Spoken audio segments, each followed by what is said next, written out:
All right, so what we talked about the first day was the overall structure that in a eukaryotic cell, in the nucleus, you had your DNA. The DNA wasn't really pure DNA. It was chromatin, which is about 60% protein, 40% DNA. The DNA literally is sort of like a long string, and it wraps around these proteins called histones because they have opposite charges and they're attracted to each other. And this is how your DNA is organized. So typically when the cell's going to divide, what will happen is the DNA will coil up. Each strand of DNA will coil up, and what we'll actually see are chromosomes. So a chromosome is a strand of DNA, just literally one long strand of DNA, all coiled up. But here's the thing. Every time you see pictures of the chromosomes, you've probably always seen X's as the picture of the chromosomes. That's because whenever they take pictures of chromosomes, it's usually when a cell's about to divide, because you're probably learning about mitosis at the time, and the cell's getting ready to divide for mitosis. What you have to understand is the chromosome doesn't technically look like an X when the cell is first made. When the cell is first made, a chromosome is going to look like this. It's going to be just one stick. This is a chromosome. This has all the data that a cell needs to survive.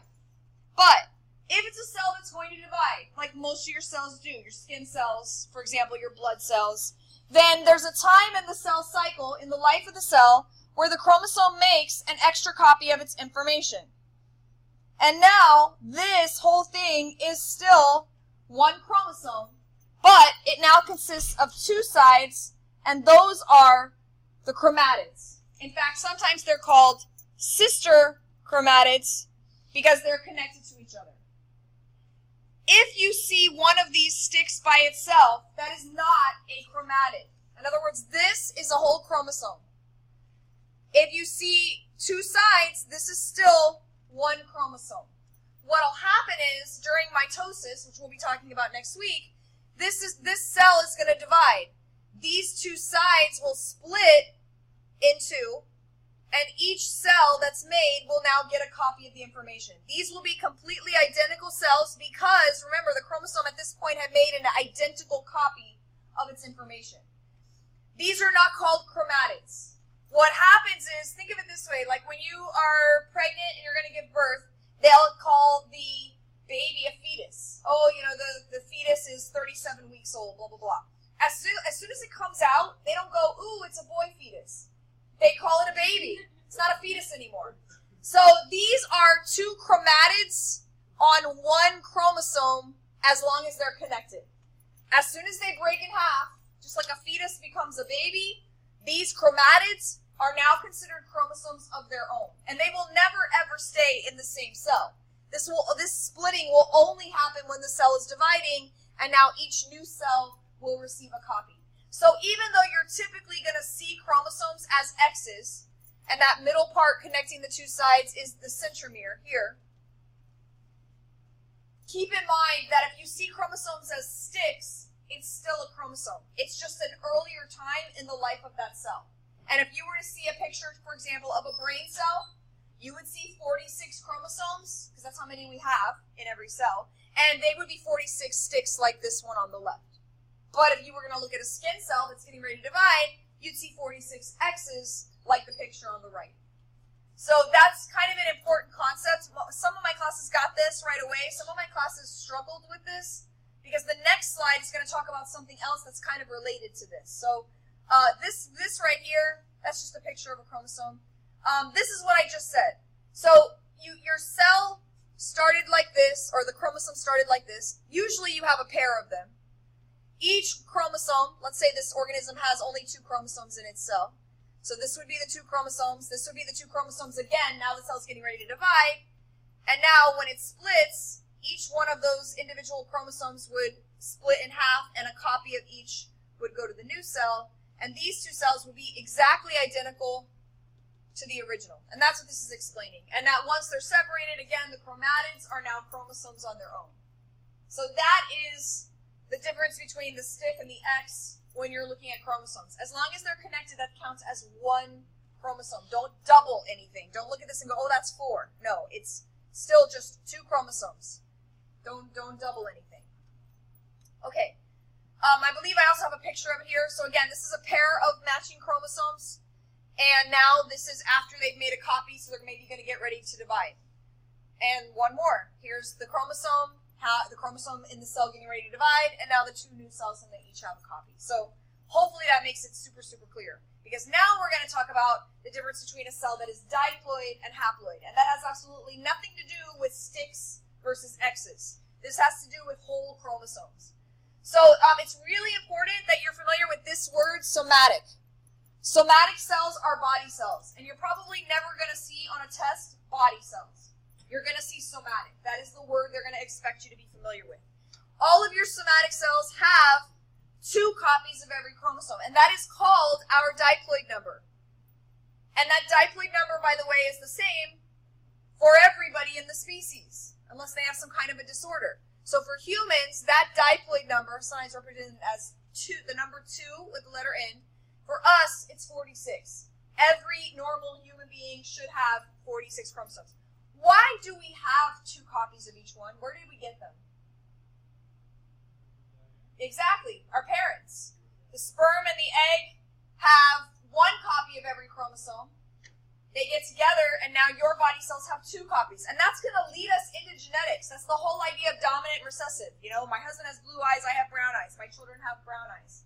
Sad for them. They wish they had the blue eyes. But that's genetics. I gave a copy of mine, he gave a copy of his, but since brown is dominant over blue, you know, that's what they get. But they do have 2 copies of each one. And each chromosome pair is unique.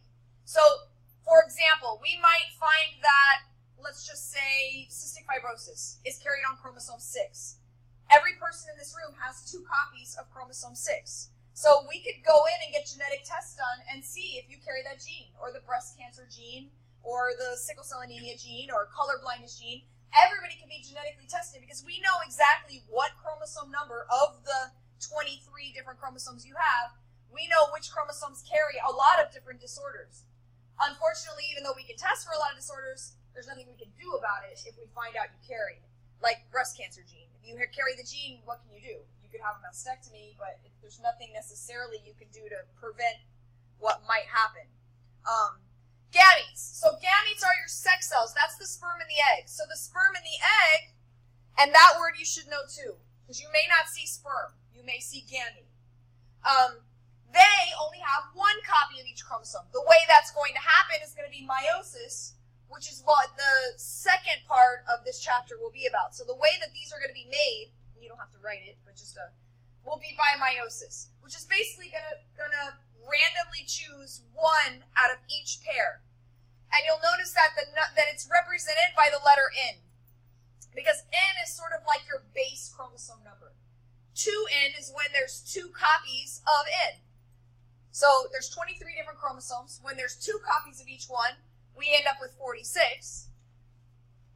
In a sperm or an egg, we only have 23. And in animals, for the most part, unless there's some weird one, and it's possible there's some weird one, we all are diploid, our body cells. Dogs, birds, fish, we're all diploid. The only haploid cells you usually find in any animal are going to be the sex cells, sperm or eggs, gametes. In flowering plants, same thing. You're going to see that if you were to get from a leaf and get a cell from a flowering plant, it's going to be diploid. The only haploid cells are going to be the pollen, which is basically their sperm, and the eggs, which are going to be found in the ovary. But it's not necessarily true for every species. Funguses are the opposite. Funguses, mushrooms, are actually haploid. So if you were to look at a mushroom cell, you would not find 2 copies of every chromosome. You'd only find 1. So we kind of make the assumption that all organisms are like us, but that's not necessarily the case. Just a heads up, and it'll come up later. Okay, so if our haploid number is 23, when our diploid number is 46, what would be the haploid number in the fruit fly if their diploid number is 8? Good. So it would be 4. That's something you should be able to do on a test. If I was to give you a haploid, you should be able to tell me diploid. Or if I gave you a diploid, or change it up, if I say, you know, their somatic cells have 10 chromosomes, how many would you find in one of their gametes? What would it be? 5. So if I gave you gamete, you should be able to tell me somatic and vice versa. And there's no trick to it. It's literally just you cut it in half, you double it. So this is a lot of vocabulary. I'm going to show you some pictures that I think will help to clarify this, and then actually that's where we're going to stop after I show you these pictures, and and then I'm going to explain the lab we're going to be doing next week, and that's it. So I didn't want to do too much today.